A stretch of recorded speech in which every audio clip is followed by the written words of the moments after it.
Can you hear me? They are already looking for you.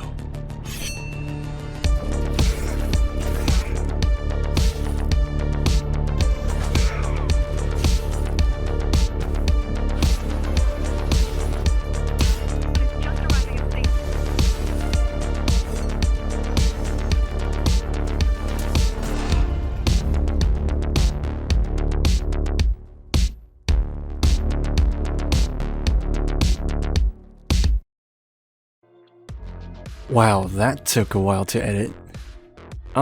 It was worth it though, because I really wanted to show how amazing the game is before I start my review. Ghostrunner is the game I wanted ever since I played Mirror's Edge, and after getting disappointed with its sequel. This was what I needed to fill my hunger for a speedy ninja-like platformer and a dash of my computer's incapability to run Cyberpunk 2077. Fitting to the cyberpunk theme, I am some cyborg AI thing rebooted for rebellion against the big corp/government.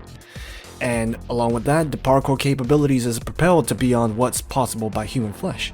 Advanced techniques such as becoming Spider-Man and quick dashes that can dodge bullets made me feel like what I imagined myself to be when I play Genji, but this time, there's no way I can mess things up. What the hell? That was smooth. Oh! Whoa! What? Whoa! Fucking overjumped. Oh. Well, maybe I can, but the game makes sure that doesn't matter thanks to the quick restarts on death. It may not seem like a big deal, but the quick restarts change the gameplay experience significantly. The fact that I can jump back to action immediately after a small mistake is such an improvement from needing to wait for my death animation and fading to black and all that unnecessary stuff. That's not all where this game excels in.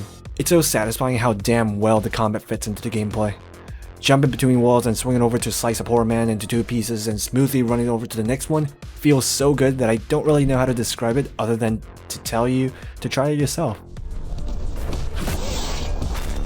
I think, yeah, my sword's length is longer than I think it is, which is usually what my girlfriend says about my dick. Besides the stunning graphics and exciting gameplay, one of the things I could really tell the developers tried hard to make sure was to give new challenges and experience to the player before the gameplay could feel too repetitive. Even before you realize, they introduce these shield balls you have to destroy before slicing guys up. Later you find their pistols are upgraded to rifles, then there are these one-punch men jumping at you and this crazy robot filling up the screen with missiles and they keep coming. Whoa! Monka Omega? I loved this constant progression in difficulty. Except the crawly dudes. I couldn't touch them, or they would explode in my ass, and all I could do was keep running away while hearing their disgusting breathing on my back. All they did was give chills every time I heard them. Creepy! Creepy! Fuck away! The level evolved along with the enemies, giving elements like bar gliding, electric shurikens, and apparently this is called hacking? Anyway, those and many others combined gave such a rich experience to the platformer and combat experience that never got boring. Conclusion? The parkour platform experience in this game is top-notch. Special ability unlocks, however, didn't feel that interesting. The blink is an exception and I think it's a great addition to the fast-paced gameplay, but others felt like just a gimmick.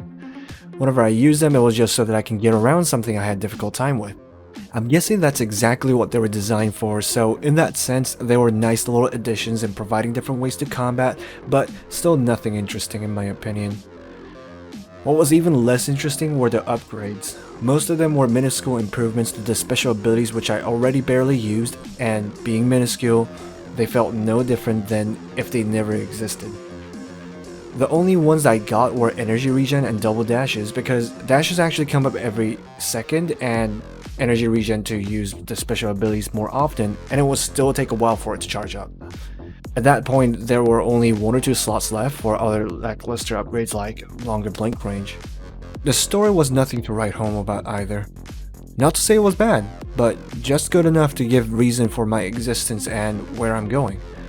It was fitting for the cyberpunk theme the game had, with mega corporations controlling the people and the whole insane wealth/tech gap and rebellion groups trying to overthrow the government. The story was just fitting is all I have to say about it. One thing I really want to complain about this game is my final point, and that's the boss fights. It's fun. What in the hell? Oh, this is troublesome. How do I... It felt like the developers really struggled to figure out what to do for it.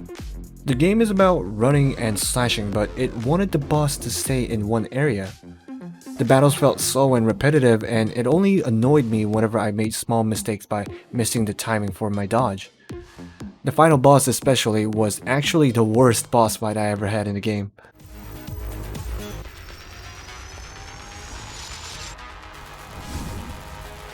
So lame. No. I'd have much preferred some chase down combat or a wave of enemies kind of battle where it takes place in a bigger arena and have enemies drop for me to kill before attacking the previously invincible or untargetable boss. I don't know. It definitely could have had more action in them. Despite all this, like I said in the beginning, I still think the game is a lot of fun to play. The point of Ghostrunner is to run and jump around to kill stuff, and in that regard, it's done incredibly well. You can go back to a specific level and try to play it better and find a collectible you missed out on the first run. You can also do a hardcore run, which at the point of writing the script, I haven't tried it yet, but it is something I'm willing to try. These are the little features I think that actually matters for a game like this, and like I said, they are all there and they are done well. For that, I give Ghostrunner 7 out of 10. Thanks for watching the review.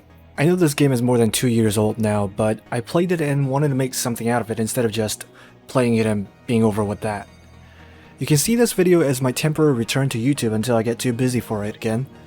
I'll be uploading stuff mostly related to my streams, so if you want to watch me play any of the games I make videos of, please check out my stream on Twitch.